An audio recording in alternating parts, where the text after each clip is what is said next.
അവതാരകയും radio ജോക്കിയുമായ ആർ.ജെ. അഞ്ജലിക്കെതിരെ വിമർശനം കനക്കുന്നു. ആർ.ജെ. അഞ്ജലിയും സുഹൃത്ത് നിരഞ്ജനയും കൂടി ചെയ്ത പ്രാങ്ക് കോൾ ആണ് വലിയ വിവാദമായിരിക്കുന്നത്. സമൂഹമാധ്യമങ്ങളിൽ നിരവധി പേരാണ് അഞ്ജലിയെയും നിരഞ്ജനെയും വിമർശിക്കുന്നത്. പ്രാങ്ക് കോളെന്ന പേരിൽ സ്ത്രീകളെ അടക്കം ടോർച്ചർ ചെയ്ത് സംസാരിക്കുന്നെന്നാണ് പരാതി. ബ്യൂട്ടി പാർലർ നടത്തുന്ന സ്ത്രീയെ വിളിച്ച് മെഹന്തി ഇടുന്നതുമായി ബന്ധപ്പെട്ട അനാവശ്യമായ രീതിയിൽ സംസാരം നടത്തുന്ന അഞ്ജലിയുടെ വീഡിയോയാണ് വിമർശനങ്ങൾക്ക് ആധാരം.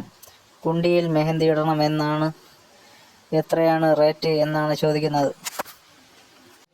മാന്യമായി ഒരു തൊഴിൽ എടുത്ത് ജീവിക്കുന്ന സ്ത്രീയെ വിളിച്ച് ഇമ്മാതിരി തന്തയില്ലായ്ക പറഞ്ഞിട്ട് വെളുക്കെ ചിരിക്കുക എന്നതിനെ പ്രാങ്കായി പരിഗണിക്കാൻ സാമാന്യ ബുദ്ധിയുള്ള ആർക്കും തോന്നില്ലെന്ന് പ്രേക്ഷകർ പറയുന്നു.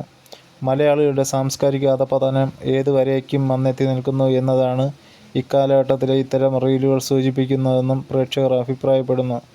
വിഷയത്തിൽ സോന മിഷി എന്ന യുവതി പങ്കിട്ട കുറിപ്പും ചർച്ചയാകുന്നു. കുറിപ്പിങ്ങനെ: ഈ വീഡിയോ കൊണ്ട് നിങ്ങൾ എന്താ ഉദ്ദേശിച്ചത് എന്ന് അറിഞ്ഞാൽ നല്ലതായിരുന്നു. പ്രാങ്ക് കോൾ എന്നൊക്കെ പറഞ്ഞ് ഇമ്മാതിരി ടോർച്ചറൊക്കെ ഭയങ്കര ഓവറാണ്. ഓപ്പോസിറ്റ് നിൽക്കുന്ന ആളുടെ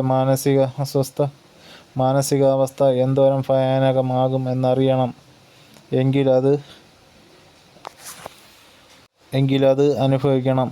ഡ്രസ്സിൻ്റെ റേറ്റ് ചോദിക്കാൻ വിളിച്ചിട്ട് അക്കൗണ്ടിൽ എത്ര ഇടേണ്ടത് നിൻ്റെ റേറ്റ് ആണ് എന്ന് പറയുന്ന സമൂഹത്തിൽ അതിനെതിരെ 1000 വട്ടം വിളിച്ച് പറയുമ്പോൾ അനുഭവിക്കുന്ന വിഷമം എത്രയാണെന്നറിഞ്ഞാ പറയണേ.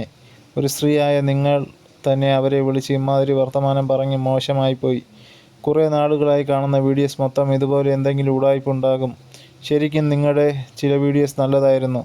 മറ്റുള്ളവരെ ഹാം ചെയ്യുന്ന വിധത്തിൽ ഇത് വേണ്ടിയിരുന്നില്ല.